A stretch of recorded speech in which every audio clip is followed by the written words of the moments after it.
KimmelsIrishPub.com. Time for another movie review.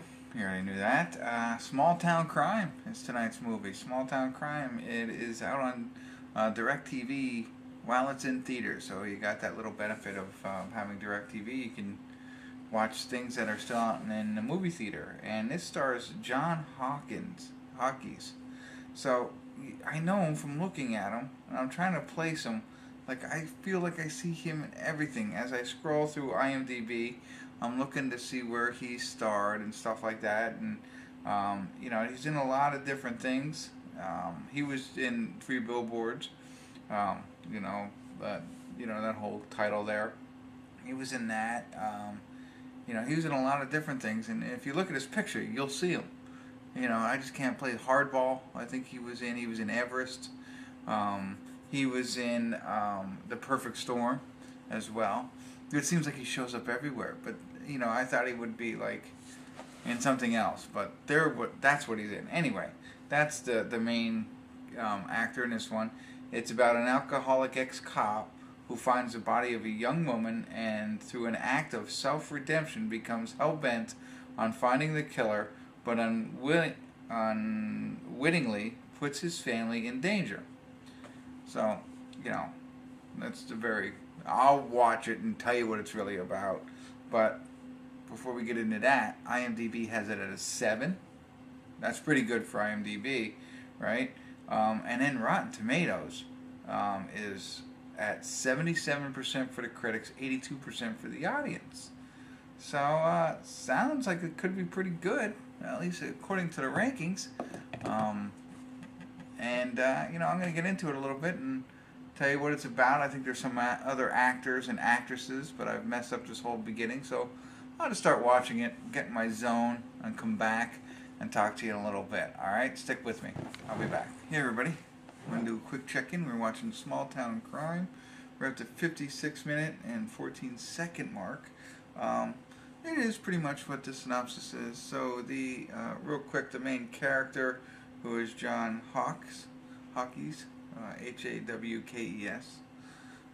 is an ex-cop. So he's an alcoholic who was a cop, and something happens while he's on the job, so he gets fired from being a cop. The beginning of it is him out trying to find a job, but purposely not getting a job so he can collect unemployment. Still being an alcoholic. And he was adopted, and Octavia Spencer is in this movie, and that's his sister, his adopted sister. And then his brother is Anthony Anderson. So Octavia Spencer, from Hidden Figures, The Help, and that's what we're about to get into. All the actors that are in this and where they're from, because I think that's kind of neat. But anyway, back more about the plot. And it was interesting because he was an ex-cop, and he's interviewing for all these different silly jobs. Not jobs related to being an ex-cop. And I thought to myself, why doesn't he just become a private detective? I think that's what a lot of ex-cops do, and it's a good fit. Well, he ends up finding a body on the side of the road of a girl, takes her to the hospital, she ends up dying. But then he's interested in figuring out what happened to this girl. So, in a sense, he starts becoming a private detective. Then he ultimately gets hired, and, it's kind of going around trying to find it out. So he becomes a private detective. I thought that was interesting. But anyway, the other reason I stopped this was because of the actors and actresses that have been popping up throughout this film. So I mentioned Octavia Spencer. I saw her in the opening credits. She's an executive producer, but again, The Help, Hidden Figures, everything she's in. Robert Forrester, he's the guy who hires him. As I mentioned, Anthony Anderson.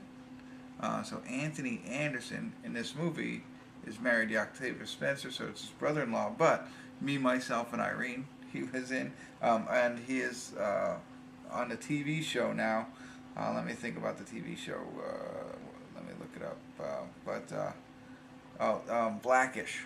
So he's the guy on Blackish. I couldn't remember. But real quick, back to and then Clifton Collins Jr. He's been in a lot of 999. He was in. On Westworld. If you watch Westworld, he's in that. Recognize him from that. But he was also, where I first saw him, in Alias, which leads me to the next person, Michael Vartan. if you remember him from Alias, he was in Alias. He's in this. I haven't seen him in much of anything else since Alias, but there's a little connection there. Looks very much the same. And then the main reason, the ultimate reason I kind of paused this was, and I saw this name and I didn't realize it when I saw it, but James Lafferty. So One Tree Hill. We got a little connection to One Tree Hill. He's in this. So I was pretty excited. I wanted to stop it. I got two more for you. Katie Loitz. She's from Arrow, and now she's the Black Canary, the new Black Canary. Not the original one, but Legends of Tomorrow. So she's still in it. Not Katie Cassidy, who originally was a Black Canary, but now this one. So she's in this as well. And then Robin Lively. I'll leave you with Robin Lively. So I was like, I know this girl. I'm looking at her, red hair, strawberry red, like that kind of red. I'm looking at her, I'm like, who is she? She's from Wildcats. If you ever seen the movie Wildcats with Goldie Hawn and the daughter, and she says, I'll dye my whole face purple if you send me to Chatham. That's her. She was the daughter. Now she's in this movie. So just want to throw that out there. There's a lot of good actors and actresses, but like not maybe well known. You kind of got to place them, got to look them up a little bit, and then I didn't know their names, but I could place them in all the movies that they're in. But I wanted to stop there and let you know that. So it's an entertaining movie. I'm liking it. It's like a little mystery he's trying to solve, and so far so good. I mean, nothing Oscar worthy, but fun. So I'll get back into it a little bit more. Probably check you out at the credits and let you know my ultimate thoughts. All right, see you in a little bit. Hey everybody, we're at the credits. Just ended, and not much else to really share about it. I guess I'll give you a little bit more in-depth view of the plot. So the girl that he finds, it's dead or not dead, etc. She ends up dying. Was a hooker, and evidently the one bar that he goes to, they were kind of doing a secret brothel. So there was a couple of hookers working there, and they had some big shot, I don't know what they were, big shot rich people, real estate or whatever, that matters how they got their money, but they come and have a good time with these girls, and I think they film them and try to blackmail them for some money. So they're blackmailing them, but then they get the idea of, hey, let's just go and kill these hookers who are blackmailing them. So that's what happens, and that's who he finds, and then he's trying to figure out, who all these people are, and solve the mystery, and bring them to justice, if you will. And keep in mind that he was, an ex-cop, becomes sort of a private detective, and doing all this, and that's pretty much what the whole movie is about. So it's not like an unheard of type plot, nothing very creative, but different actors and actresses in it than other movies that you've seen, and I read all the actors and actresses, and that's part of the reason I enjoyed it. It was, I wasn't falling asleep. It was entertaining, the entire movie. Not something I'd run out real quick and rent. It's nice to have it before, while it's in theaters kind of thing, but, nothing spectacular.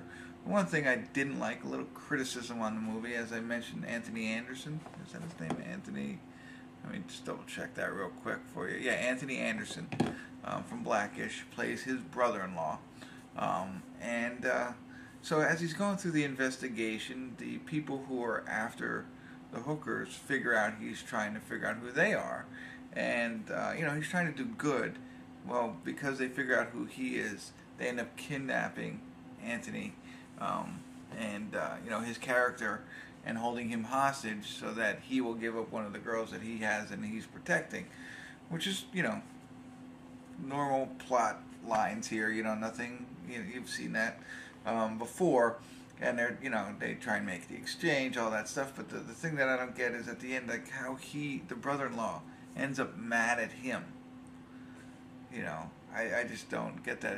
Brother-in-law, he was trying to do a good thing here by, finding out who these killers are.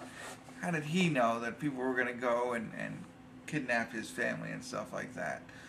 So that was the only part of criticism I have really, or understanding the plot and why they had it like that. But anyway, overall, I'm going to give it a 7. Um, another one of those. If you see it on TV or you have HBO or something like that, and you see it on, maybe you'll want to watch it. I wouldn't run out and rent it, but entertaining at the very least. A lot of people in it from a lot of different things, so I enjoyed that part of it, and seeing not so much cameos because they all kind of had a little bit of a role, but seeing them pop up in this movie was kind of fun for me. So, but that's about it. KimmelsIrishPub.com. Thanks for tuning in.